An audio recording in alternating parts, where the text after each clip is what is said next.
Russia occupies 1/6 of the land surface of the earth.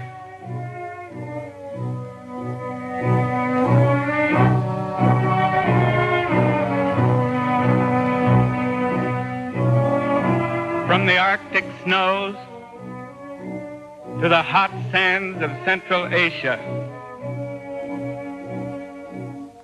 from Vladivostok, an oriental port on the Pacific Ocean, to St. Petersburg and Moscow, the Tsar's great capitals in modern Europe.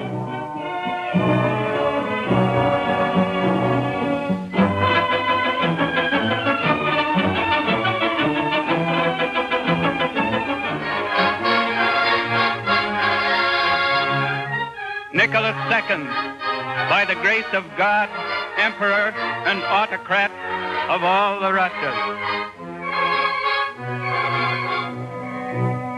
He announced upon ascending the throne that he would preserve the principle of autocracy firmly and immutably. In her summer palace at Livadia, the Tsarina is receiving gifts from the captains of the guard on her birthday.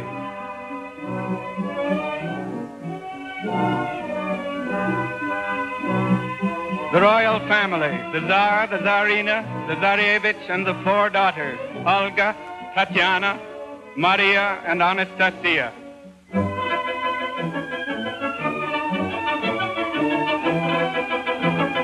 A large part of the Tsar's official life consisted of religious ceremonies. The heads of the Greek Orthodox Church were the Tsar's chief aid in preserving the principle of autocracy. The Tsar supported the church with money, and the church taught the people to worship the Tsar. But the Tsar was dominated by the Tsarina, a beautiful but extremely superstitious woman. The Tsarevich, heir to the throne, was afflicted with hemophilia, a disease frequent among the royal families of Europe. It is said that the ignorant Siberian priest and horse thief Rasputin was able to stop the boy's blood flow by hypnotic suggestion, and that this was the reason for his uncanny dominion over the Tsarina, the Tsar, the royal family, and hence over all Russia during the years preceding the revolution.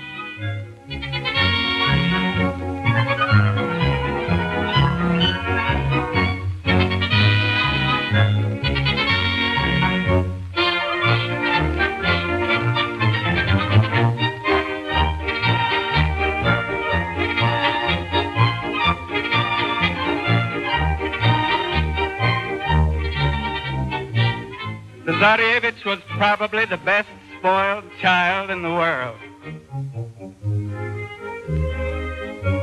Another member of the royal family, the Grand Duke Nikolai Nikolaevich, commander-in-chief of the armies during the World War. He was 7 feet tall, handsome, and imposing. He would have been the Tsar if this were a fairy story.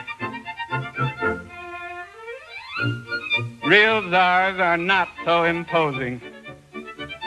These pictures of the private life of the court and the royal family, taken with the Tsar's own camera, were found in his chambers in the Winter Palace when it was captured by the Bolsheviks in the October Revolution.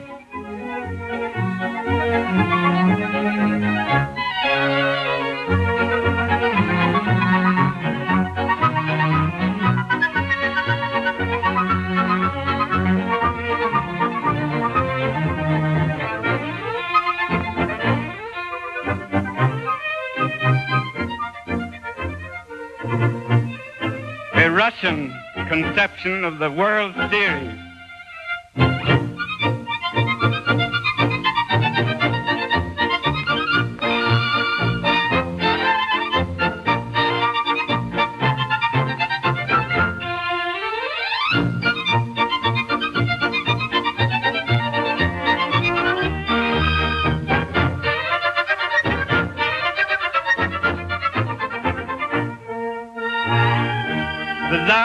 challenging them to a game of tag, and they daren't take after him. One kind of fun that a Czar can't have. But he can take off his royal togs and go swimming like a regular human being. As Will Rogers told us, there is not a bathing suit in Russia. His Majesty is on the left.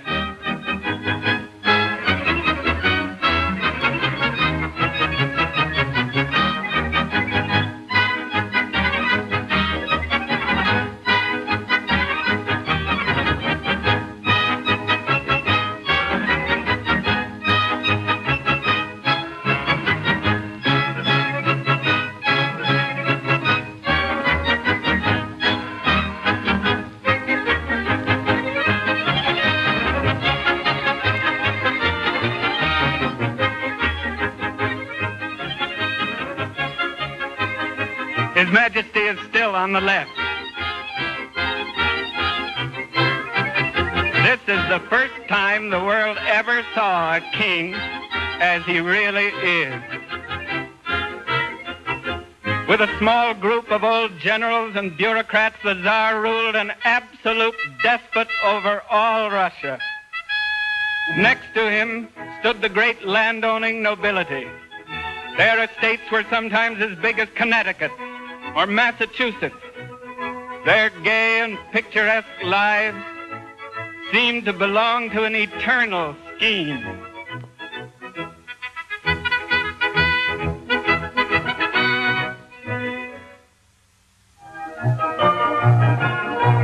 They are celebrating a wedding in the landlord's family.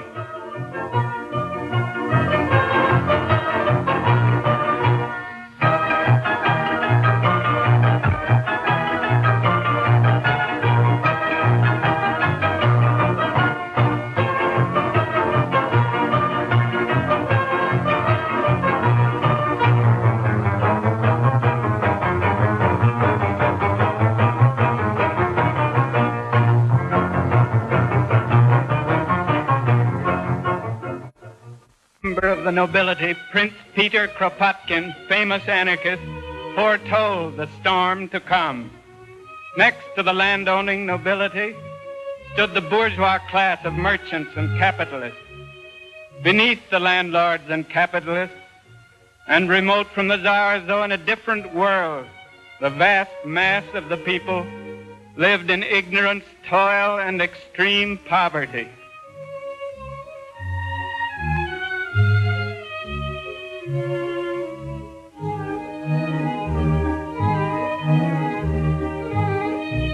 The gulf between rich and poor was never wider than in Czarist Russia.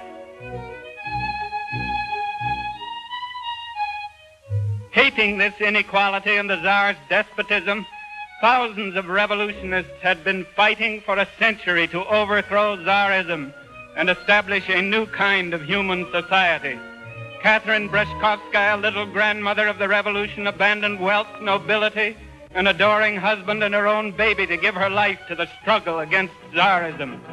But the Czar had many able defenders against revolution. The Cossacks were loyal and fierce.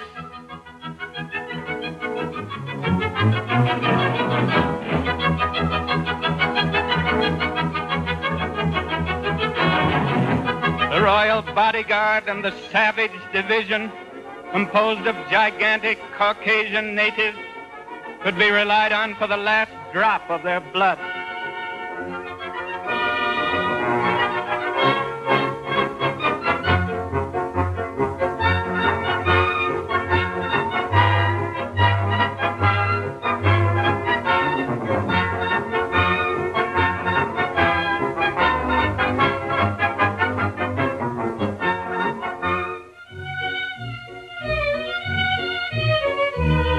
Nothing seemed more secure than the Czar's despotism.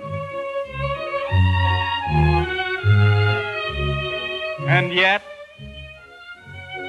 these are the last pictures of the family of Nicholas Romanov, taken in the late autumn of 1916. 18 months later, all 7 of them were shot in a cellar in Yekaterinburg. The Tsar had an army of 4 million peasants.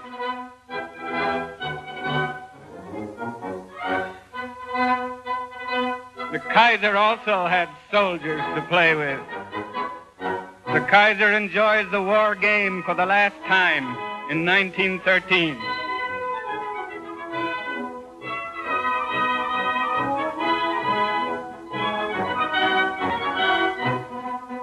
(1914), the real thing.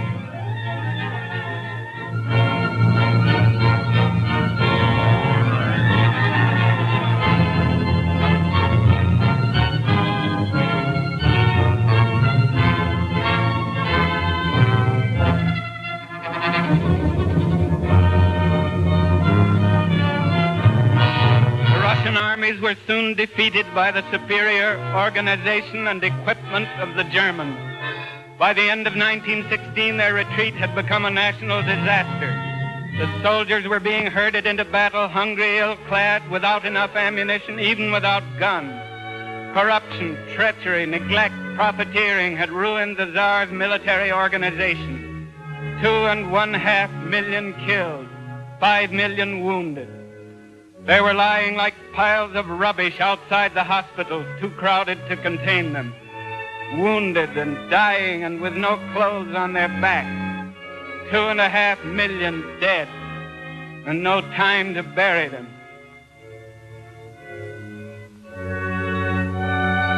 The bodies of the peasants who had tilled the Russian soil for the Tsar and the landlords were dumped out like manure in the frozen fields.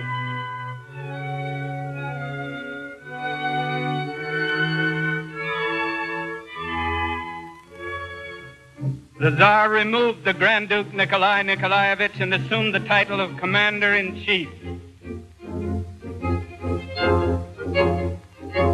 He arrives at the front, accompanied by the Chief of Staff Yanushkevich and the deposed Grand Duke.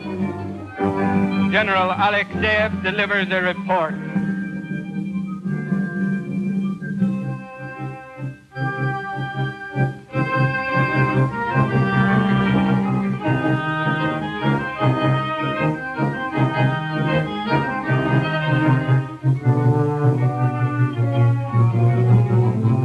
Military experience consisted of praying with the army for victory and sprinkling the soldiers with holy water to make them fight better. The soldiers did not want parades and ceremonies, but generalship, food, ammunition, clothing. At home, too, the people were starving. Old men, women, and cripples were tilling the fields. Women were standing all day in bread lines.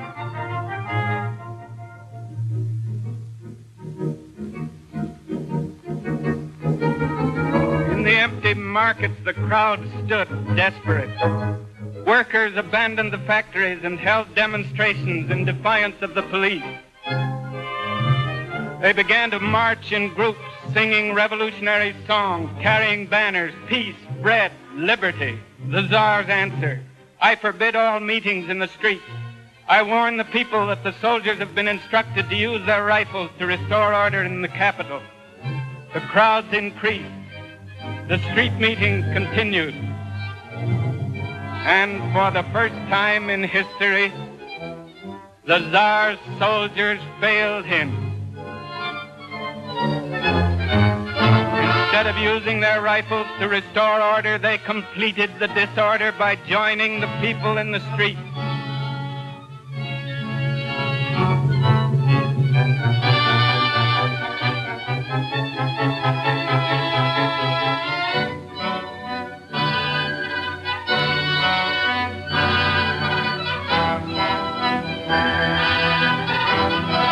Revolt and the Tsar's armed forces are united.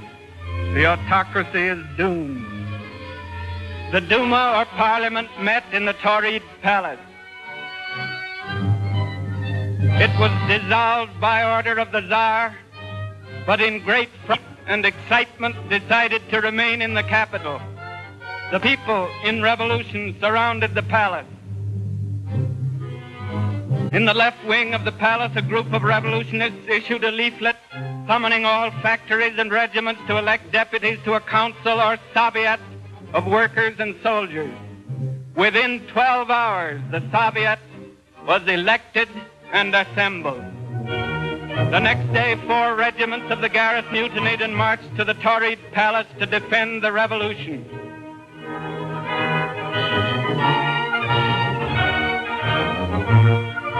The welcome at the palace. Rodzianko, president of the Duma, telegraphed the Czar. Anarchy in the capital. Someone trusted by the people must be appointed to form a new government. The Czar to his minister of the court, Frederick. That silly ass, Rodzianko, has sent me some more nonsense, which I won't even bother to answer. At the command of the Soviet, detachments of soldiers went out to arrest the Tsar's ministers.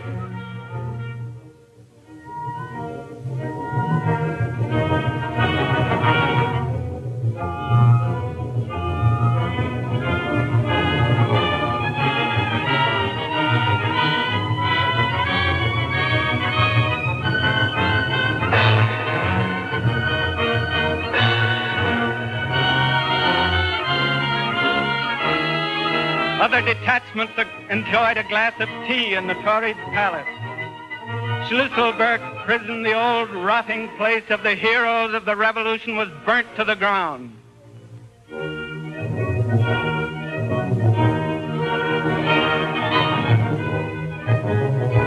Millions of civil records and deeds were destroyed.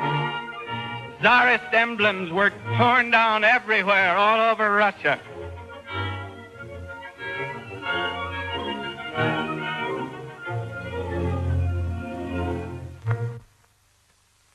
While the red flag was flying over the capital, the Tsar telegraphed the Tsarina, "Wonderful weather.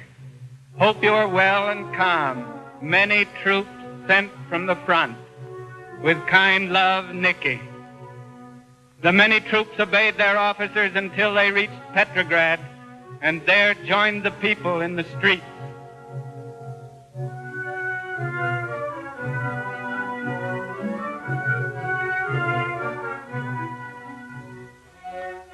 Soldiers no longer, but armed peasants demanding the rights of citizens.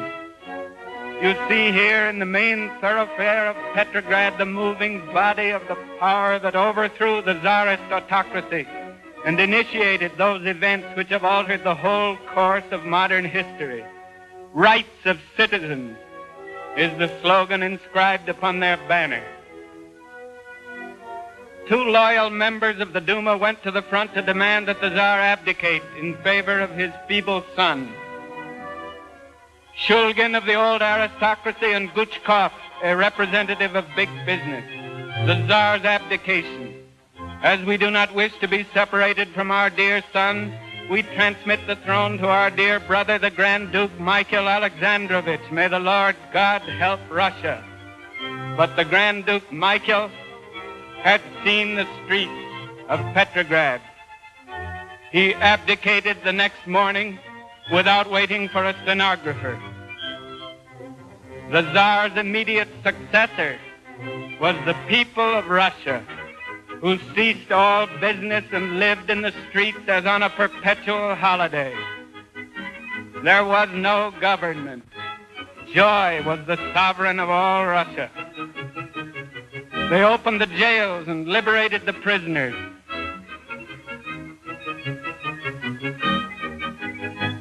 Watch for the little Zulik with white side whiskers. He is coming back and he wanted you to see him.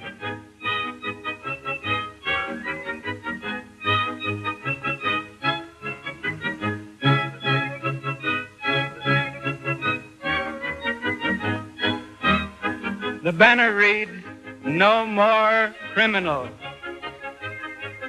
To make it absolutely sure, the officer of the Soviet gives them a lecture on the principles of democracy.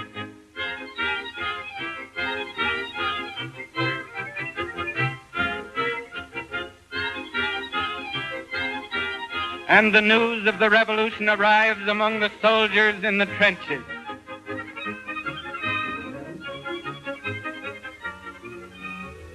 The funeral of the martyrs of the February Revolution was not a funeral, but a gigantic triumphal march of the people. In this momentous upheaval which overthrew a despotism and democratized the government of an empire, only a few hundred men and women lost their lives.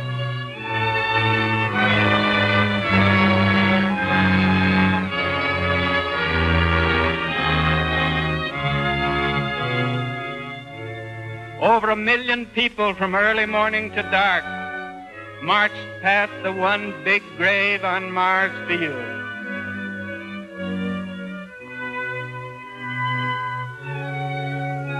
The banners read, "From darkness to light, eternal memory to the heroes fallen for liberty. Long live the democratic republic." Nothing comparable to these crowds was ever before seen in Europe, said Buchanan, the British ambassador.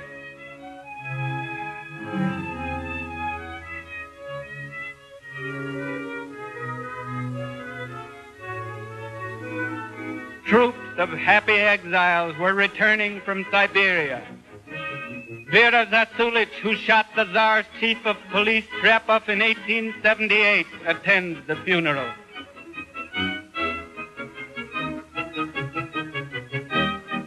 Vera Figner, another world-famous revolutionary assassin, attends the funeral. The Duma was there, Rodzianko and Guchkov in their midst. Another individual prominent in the Duma, Paul Milyukov, professor of history. The Soviet of Workers and Soldiers deputies attended the funeral in a body. Skobelyev, a Menshevik or moderate socialist, a figure in the Soviet. Tsereteli, the Menshevik leader of the Soviet. A red militia was organized. Officers returned to their regiments and made speeches about liberty and democracy. The speaker is Purishkevich, head of the Czares Black Hundred, one of the slayers of Rasputin.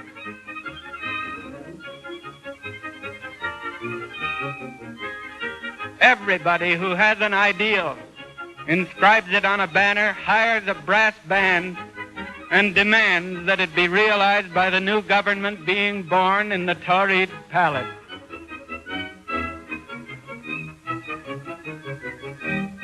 But the government born in the Tauride Palace turns out to be twins. In the right wing, a group of Duma members led by Paul Milyukov declare themselves a provisional government. In the left wing, the Soviet, under the presidency of the socialist Czares, elects an executive committee which actually directs the revolution.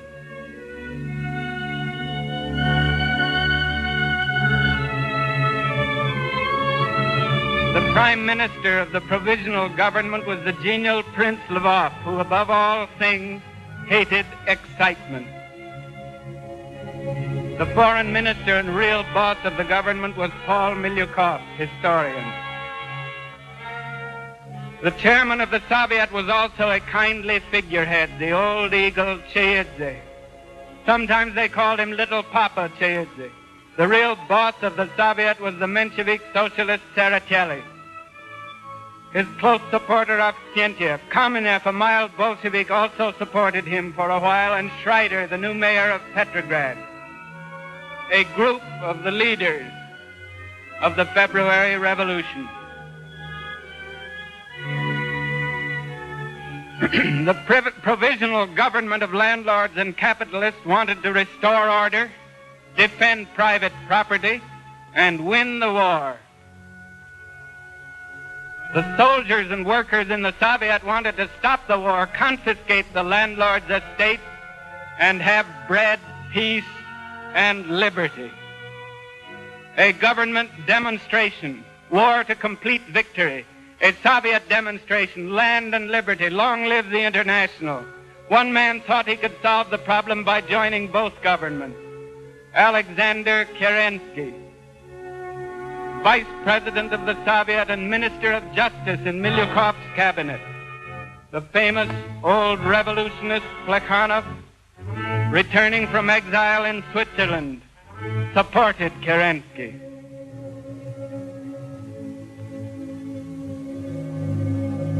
Plekhanov was the translator of Karl Marx, the founder of Russian socialism. Another old revolutionist, Burtsev, supported Kerensky. Viktor Chernov, leader of 1 million peasants, supported Kerensky.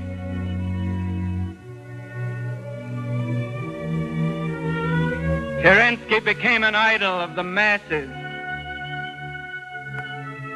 Ladies of leisure pelted him with flowers. Kerensky arrived at a meeting of the Soviet with a bouquet.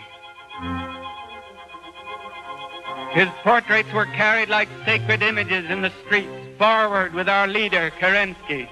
He soon combined the liberals with the heads of the Soviet in a coalition government and called himself Minister-President Kerensky. But he could not combine land and liberty with war to complete victory, and he chose war to complete victory. The landlords and capitalists applauded. The heads of the Soviet consented. But the revolutionary workers and soldiers flocked to a new and more powerful leader, Lênin. Kerensky is a tool of the landlords and capitalists. Stop the war. Confiscate the land. Russia belongs to the workers and peasants. All power to the Soviets.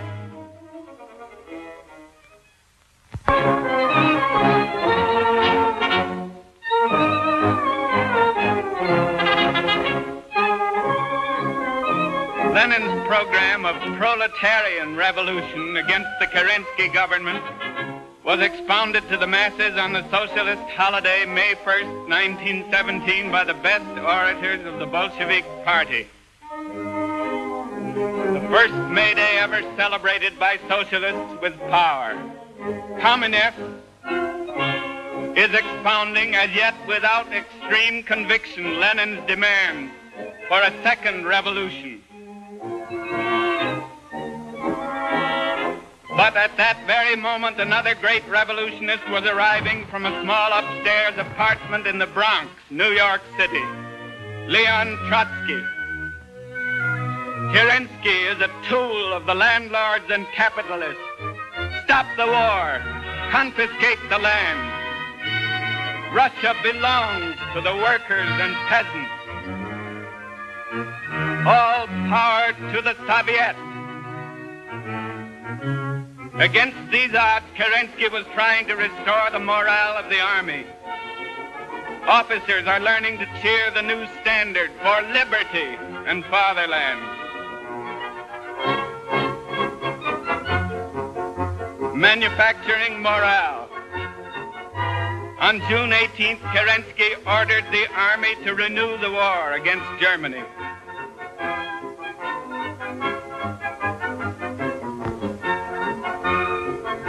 The women's battalion was enthusiastic.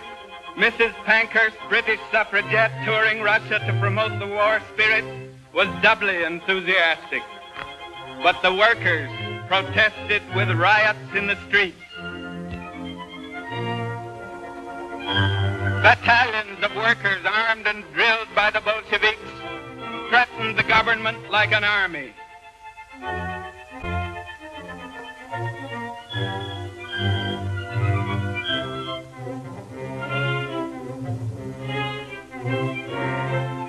Kerensky arrested and disarmed the workers' guard, jailed Trotsky, and declared Lenin, who went into hiding, a state criminal to be arrested on sight. The Czarist generals availed themselves of the opportunity to prepare a counter-revolution. Their candidate for military dictator was the young General Kornilov. His colleague was the Cossack General Kaledin, gloomy and austere patriot who shot himself 6 months later.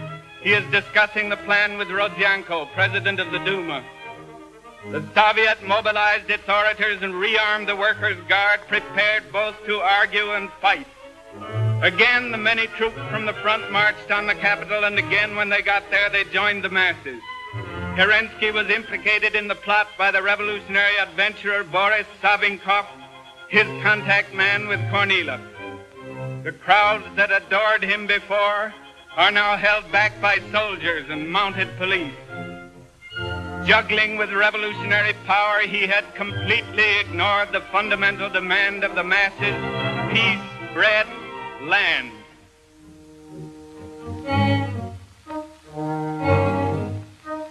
Agitation for land, bread, peace, and a Soviet government is rife in the army. In the Navy, the Bolsheviks are gaining still faster, for sailors are always more quick to revolt than soldiers. The Kronstadt sailors were the shock troops of the Bolshevik Revolution. Dubenko, the Bolshevik sailor, president of the Soviet of the Baltic Fleet.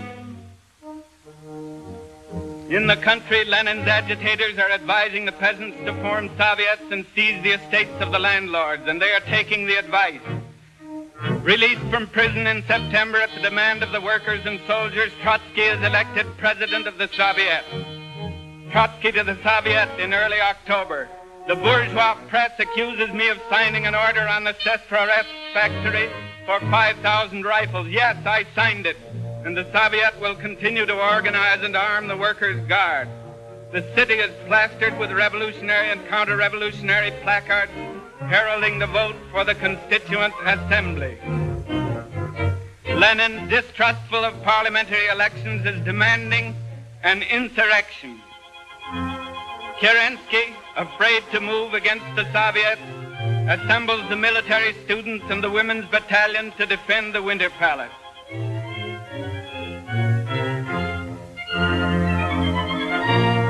Smolny Institute, the new home of the Soviets, bristles with arms and engines of war.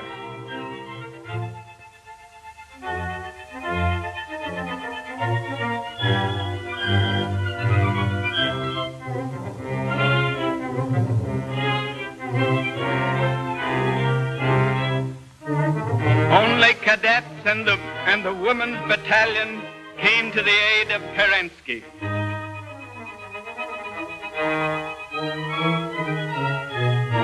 Lacking artillery, they barricaded the palace with firewood.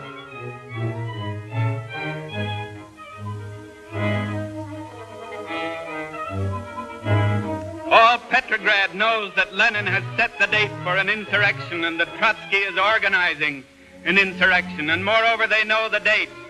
Petrograd is quiet because it is waiting for the riots to begin, but there were no riots. The government buildings were quietly occupied by disciplined detachments of armed soldiers and sailors. The Winter Palace was captured with little fighting on the night of November 7th, 1917. And the next morning, a message was broadcast to all warring governments, inviting them to discuss terms of peace, and the command issued to the army on all fronts: fraternize with the enemy. This is the beginning of the end of the World War. On the same morning, provisions were distributed to the people and a decree was adopted abolishing without indemnity and forever the landlord's property in the Russian land.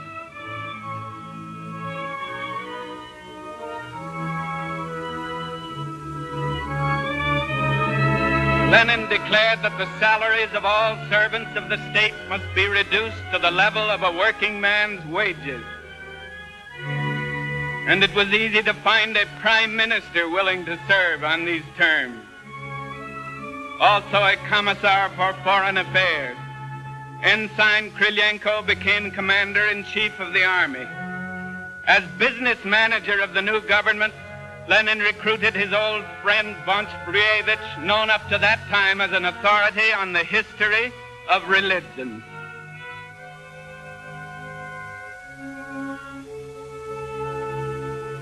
On the same terms, a self-educated peasant, M.I. Kalinin, became president of the Workers' Republic. His principal task is to receive petitions from the workers and peasants and symbolize the change which has occurred.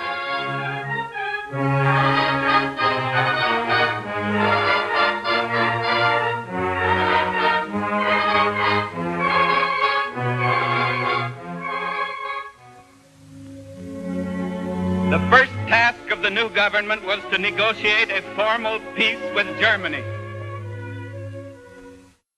Soviet peace delegation headed by Adolf Joffe arrives at Brest-Litovsk. Kamenev, Joffe, Karakhan,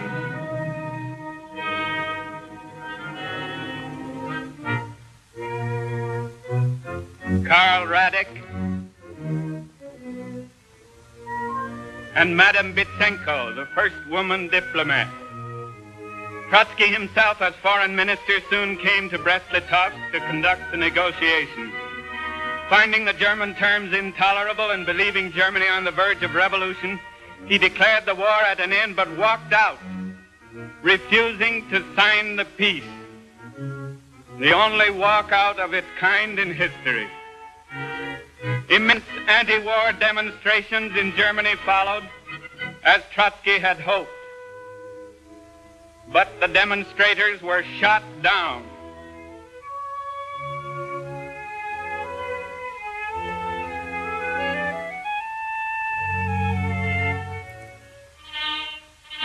The Kaiser was still firmly in power.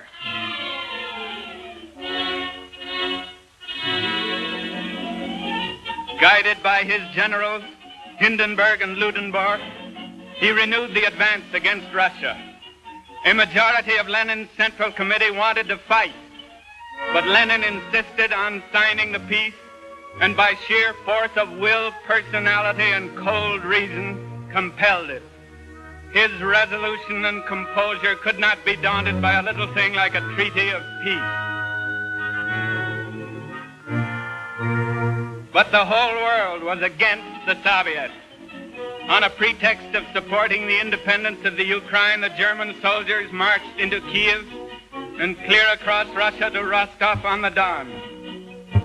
An old social revolutionary, Tchaikovsky, forming an anti-Bolshevik government at Archangel, invited Great Britain to help him. Great Britain accepted.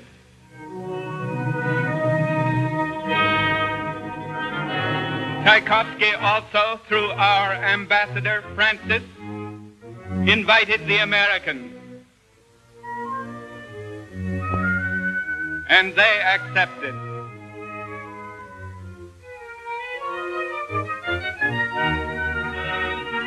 The Japanese invaded Siberia with an army of 70,000 men. The Japanese battleship Hizan in the harbor of Vladivostok. Japan invited President Wilson to join her, and Wilson agreed to send a few thousand troops. The American battleship South Dakota in the harbor of Vladivostok.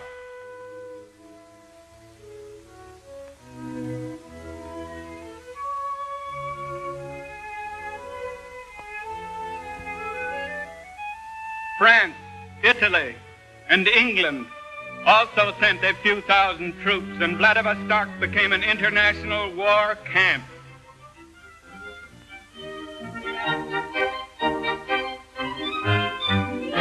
So great was the variety of uniforms, flags, decorations, and complexions that it seemed, but for the bloodshed, almost like a comic opera.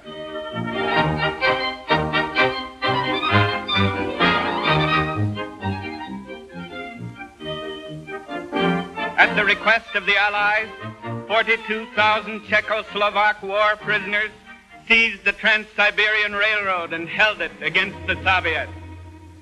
In the south, General Denikin was organizing a volunteer army against the Soviets. On the Volga, Chernov and Avksentiev were raising a people's army against the Soviets. In Kuban, General Bogaevsky was marshaling the Cossacks against the Soviets. A year after the revolution, the Soviet government was surrounded by 14 hostile armies operating on a front 7,000 miles long. They moved their government from Petrograd to Moscow and within the walls of the Kremlin. They shot the Czar and all his family in the house in Yekaterinburg where they had been imprisoned. The death chamber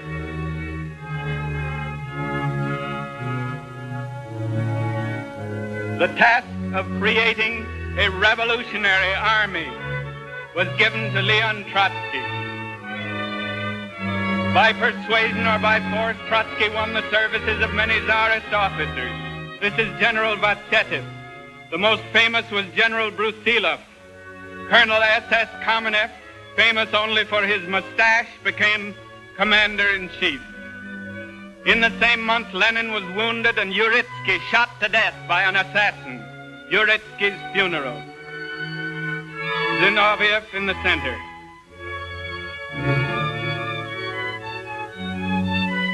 The Red Terror followed with the Cheka, and at its head, the incorruptible Dzerzhinsky. Capitalists and landlords fled, but hundreds of thousands of workers and peasants flocked to the Red Army. The army departs for the Kazan front. Trotsky arrives at the Kazan front. The Russians love documents, but they sometimes have a difficulty in finding them. 25 days later, Trotsky congratulated his troops on the capture of Kazan. Lenin, recovering from the assassin's bullet, telegraphed Trotsky, "I greet with rapture the brilliant victory of the Red Army." The Bolshevik leaders were happy. Bukharin, Krylenko, Sokolnikov, Pyatakov, Kamenev, president of the Moscow Soviet, Sosnovsky, the feature writer of Pravda, and Christian Rakovsky, president of the Soviet Republic of the Ukraine. But a committee of Russian patriots was in Paris persuading France to take the Kaiser's place. Paul Milyukov, Kerensky himself, without flowers now, was in Paris for the same purpose. Clemenceau sent a French army into the Ukraine to help fight against the Soviets.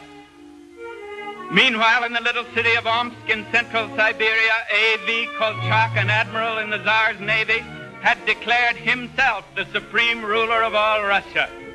An expert in naval affairs, he knew little of land warfare.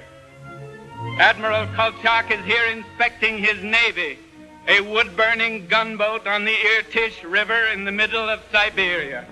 He was a big and sick child, a pure idealist without personal ambition, but weak-willed, systemless, incapable of understanding the situation, said his colleague, Baron Budberg. Kolchak tried hard to be popular and democratic, but with very little success. Nevertheless, the anti-Bolshevik forces of the entire world pinned their hopes to the supreme ruler. The Cossacks acknowledged his supremacy. The native chiefs brought him bread, salt, and live geese in token of their friendship. And he did not know quite what to do with them.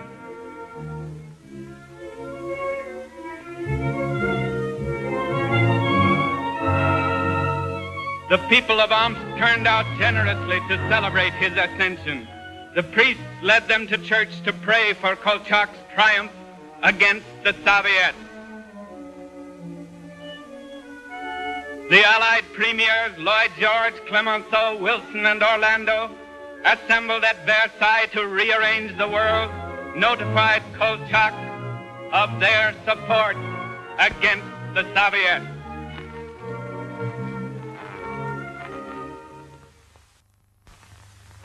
Kolchak's army, which is capturing Soviet soldiers by thousands.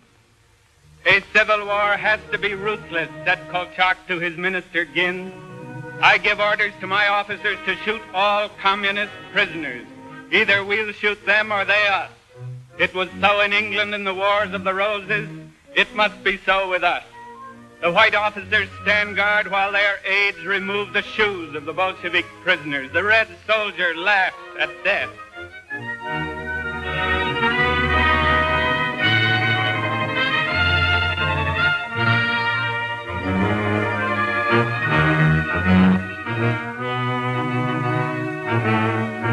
He is still laughing.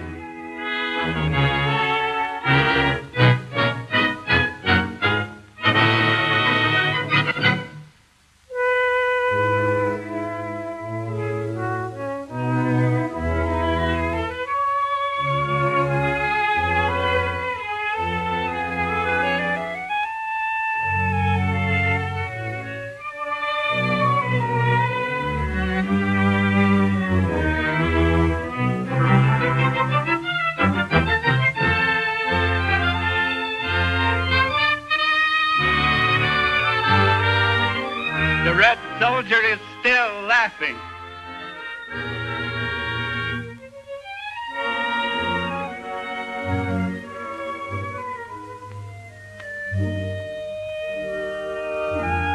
The head of a local monastery comes out at the invitation of Kolchak's officers to bless the troops and bid them Godspeed against the Soviets.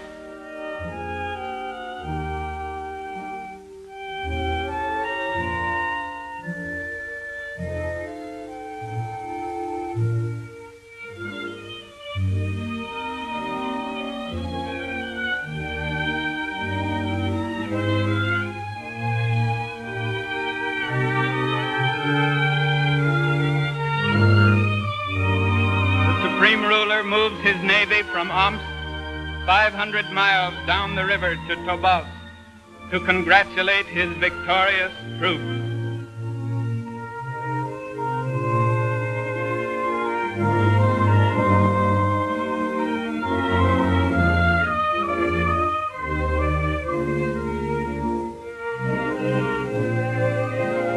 In Moscow, starvation is fighting on Kolchak's side.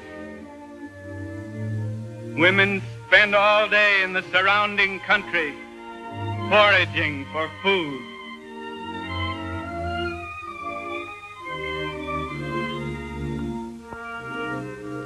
But Lenin, under the walls of the Kremlin, is explaining his purpose to the masses.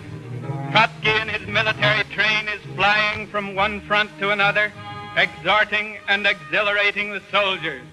The Red Army makes its stand between Kazan and the Urals.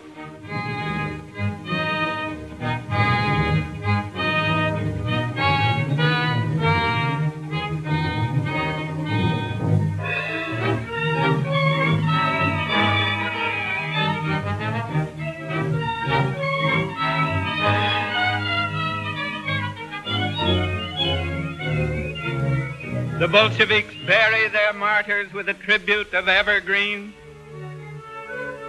and with armored cars bearing the motto, "Death to the enemies of the working people." After stopping Denikin in the south, the Red Army concentrated all forces to sweep Kolchak's troops out of European Russia. Kolchak's troops mine bridges as they retire.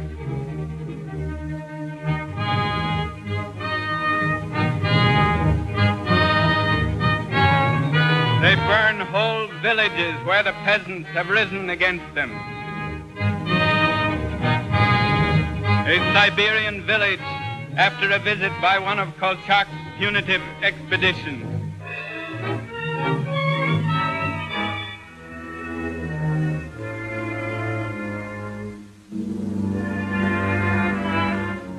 Kolchak's troops enter a monastery looking for treasure.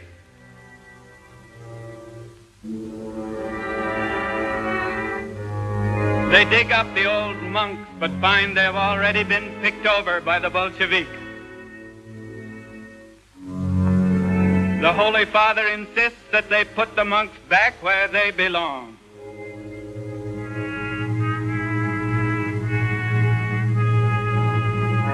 Kolchak's troops were driven back to Irkutsk, and he was captured and shot in prison on February 7th, 1920. The church had celebrated Kolchak's rise. A school celebrates his fall.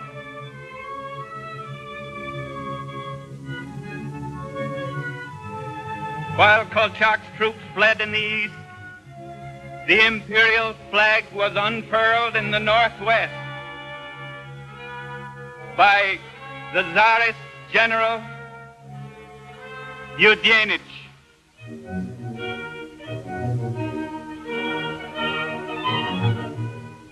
He was a faded and passive man, said Milyukov, concealing his limited mind and stubborn will under a mask of silence. Nevertheless, he assembled in Estonia the flower of the Tsar's armies, 1 officer to every 8 men.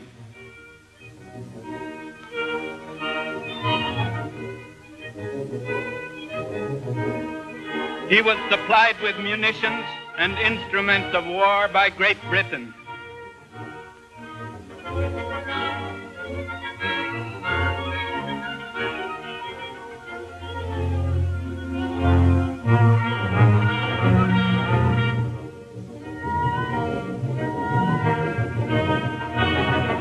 On October 17, 1919, Eugenich's army started for Petrograd.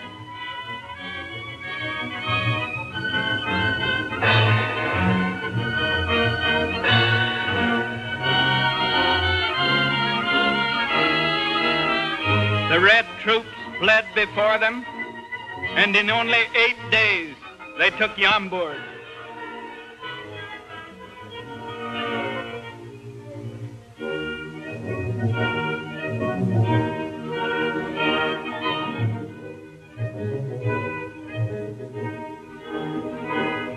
In 13 days, they took Gatchina and the Tsar's great palace there.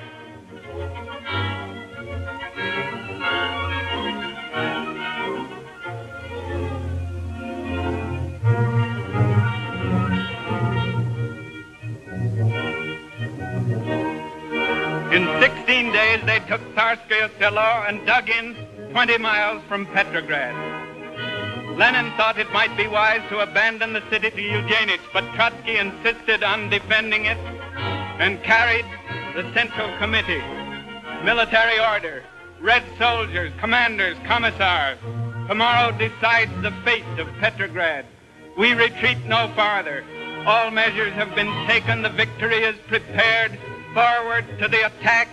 Death to the hirelings of foreign capital. Long live Red Petrograd. Leon Trotsky. After the first moments of panic, Trotsky succeeded in filling the Red soldiers with enthusiasm, says Milyukov. Trotsky mobilized the entire male population of Petrograd, says a white officer.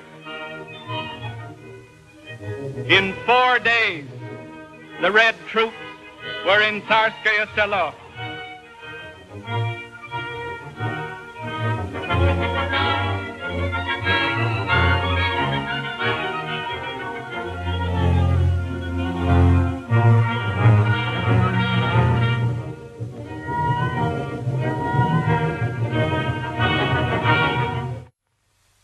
In 14 days, the Kronstadt sailors entered Gatchina and ate soup in the palace court.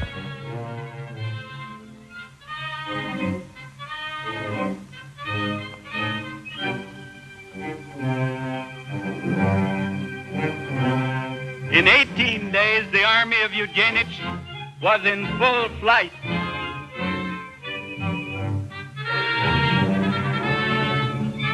Pursued by soldiers, sailors, civilians, shot, shell, and propaganda.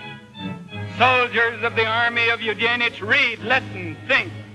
The Red Army does not fight against workers and peasants. Come over to our side. We will receive you like brothers. Without landlords and capitalists, czarist generals and bureaucrats, our country will live a peaceful and happy life. Death to the czarist general Eugenich. Long live workers and peasants, Russia. Leon Trotsky, President of the Military Revolutionary Soviet of the Republic. Military order. All soldiers of the army of Eugenich are dismissed from duty on receipt of this notice and ordered home. All officers resisting the execution of this order are outlawed, and every soldier is required to shoot them on the spot as enemies of the people. Military order. For all weapons delivered to any staff headquarters of the Red Army, the soldiers of Eugenich will be paid in full. Rifle 600 rubles, machine gun 2,000 rubles, cannon 15,000 rubles. Military order. Having lost working time on account of the criminal activities of Eugenich, his demobilized soldiers will retain as their recompense their accoutrement, their horse, and other property needful in peasant life. Military order. From the Executive Committee of the Communist International, I have received 5 banners for presentation to the most heroic regiments of the victorious army. Meanwhile, General Budyonny's cavalry was sweeping the remnants of Denikin's army, now commanded by Baron Wrangel, out of the Crimea.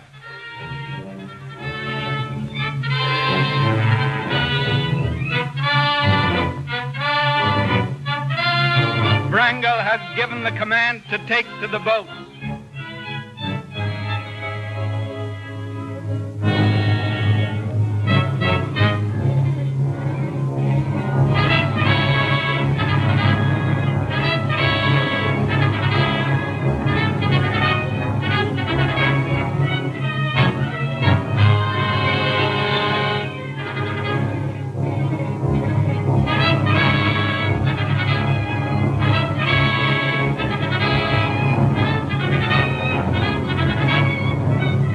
November 14th and 15th, 1920, 126 ships left the Crimea carrying 135,000 enemies of the Soviets.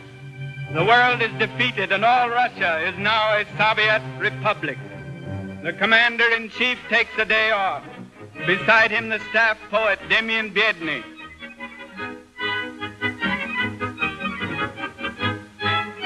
The Red Army lays down its guns and concentrates its forces on the neglected fields.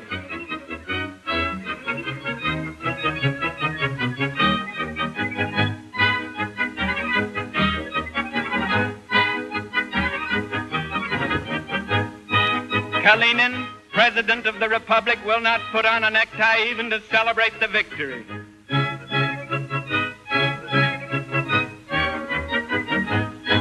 Lênin, although now far from well, is happy. Few then realized that Joseph Stalin would subsequently play the leading role. While the Bolsheviks were encircled by the world's armies, sympathizers from all countries made their way underground to Moscow to form the Communist International.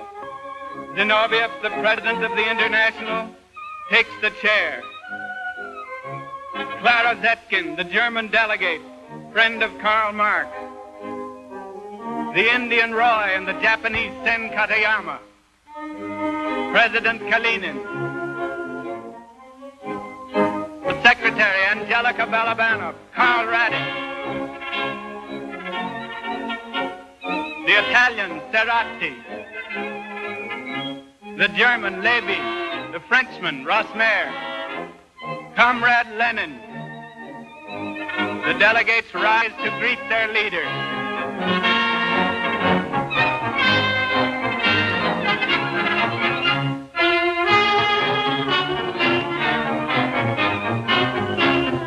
The American delegate, John Reed, is standing by the camera in the foreground. The delegates leave the hall after the first session. Notice among them Zinoviev, Radek, Reed. Parley P. Christensen, former Labor candidate for president, is an American guest. He towers over Lênin physically. Bill Haywood, famous leader of the IWW, is a very greatly honored guest. The delegates decorate the graves of the martyrs on Mars Field. John Reed is in front.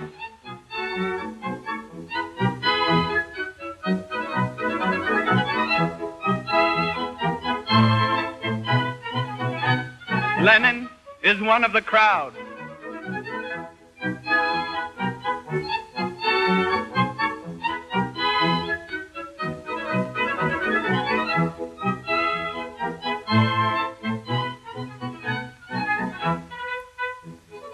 He addresses the masses, and they greet him as their leader.